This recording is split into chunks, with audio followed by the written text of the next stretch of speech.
So basically, I'm still processing through some childhood traumas. I had a drunk Irishman for a father. And when you're raised by a bigoted leprechaun, you find yourself being hurt, both mentally and physically. Like anytime I'd do something wrong, he'd be like, "You're a damn queer," and then he'd whip me with his belt. And then he'd be like, "Men don't cry," and I'm like, "Well, I'm sorry, but you're whipping me with your belt. And it really doesn't go with those shoes."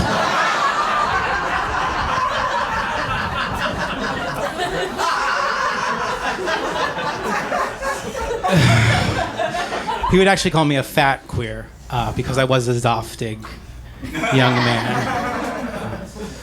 And when you are like a chubby kid, I don't know if anybody was bigger when they were smaller, but it's tough to like find your group, your place in the world, So I started going to Weight Watchers with my grandma every week. And that is where I discovered middle-aged women are my demographic. We just got each other, guys. We would talk about clipping coupons, soap operas, which Applebee's we were going to hit up after the meetings. And at Weight Watchers, I made these lifelong friends. Well, I mean, as long as their lives were, because they're all dead now. But I do like to think that every time I step on a scale and scream, an angel gets her wings. Are there any Catholics in the audience? Yeah, exactly. You don't want to admit that in public anymore, guys. That moment is past. I unfortunately was raised Catholic, and I was an altar boy for a shorter period of time. It's not going where you think it's going, guys. Ooh. But if you think about the job of an altar boy, we're giving responsibilities to a child that they should never have.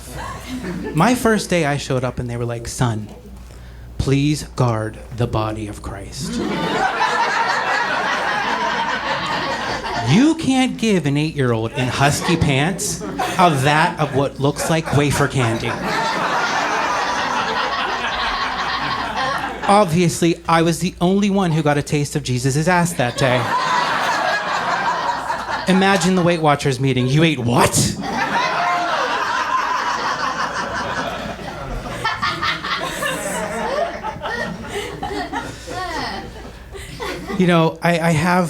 I've had body issues for most of my life. And living now in Los Angeles with like body positivity, it gets a little confusing now, like what's right and what's wrong. Like I was walking down the street and someone was like, "Hey, you have a fat ass." And I was like, "Thank you so much." And then I was talking to somebody and they were like, "You have such a big heart." And I rushed home and I Googled, "Does Ozempic cure a fat heart?"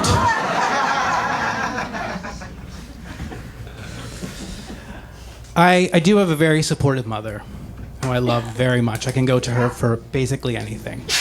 And like right now, I'm not as successful as I thought I would be in life.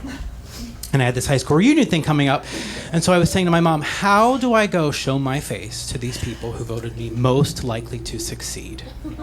And she looked at me and she said, "Matthew, you go there and show them just how wrong they were."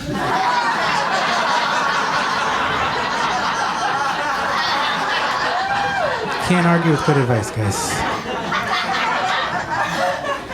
But I am just such a mama's boy. And when you make like huge life decisions, like moving across the country to Los Angeles for all of this fame, it's really hard to leave her behind. And I remember we were just standing outside of her house hugging for 5 minutes, not saying a word, until finally she goes, "Whatever happens, just please don't do gay porn." And guys, I cried for 3 days straight because my mom thought I was hot enough to do gay porn.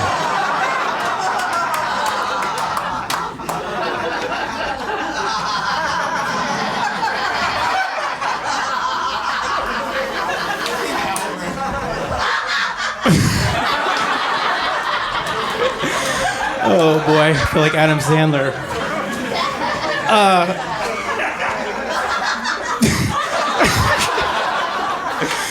Oh boy. I don't call my mom as much as I should because I feel like, and correct me if I'm wrong, but like the point of phones is we don't use them to talk anymore, right? No, we don't talk anymore. We don't use them for phone calls. The point of our cell phones now are basically just to scroll through TikTok, send text messages, and film people doing horrible things when really we should have intervened. So if we could just talk about these psychopaths who do this thing called sending voice notes. We're not calling them that anymore. We're calling them domestic violence notes because I feel assaulted every time I get one. I had a friend today send me one that was over 2 minutes long. Right? Rude. So I ignored it, obviously. And she sends a follow-up. Just want to make sure you got my voice note. So I said, yeah, Shannon, I got your voice note. And you know what? I'm pretty sure you are the reason you're single.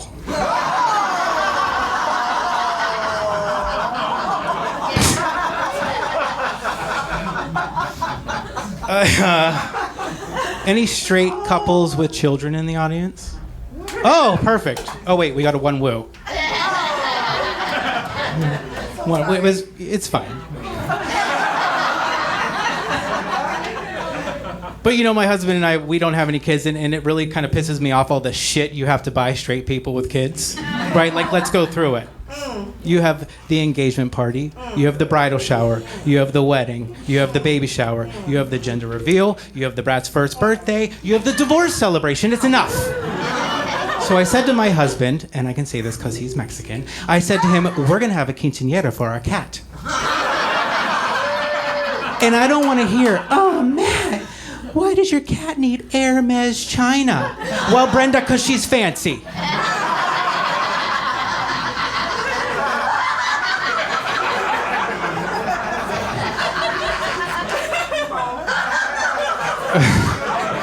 Man, I gotta Venmo you after the show.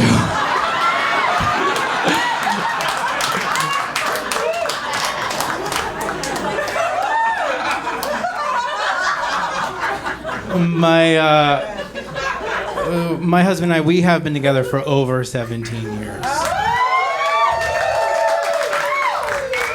Depends on the day, guys. It depends on the day. We marched for the right to be gay married.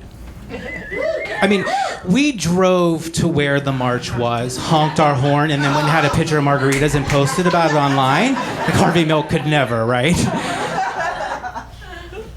But if there's one thing I can say about being married, it's that you will simultaneously want your spouse to die while also knowing you can't live without them. My husband does this thing most nights where he's like, Matt, did you hear that? Did you hear that? What was that? What was that? And I want to kill him.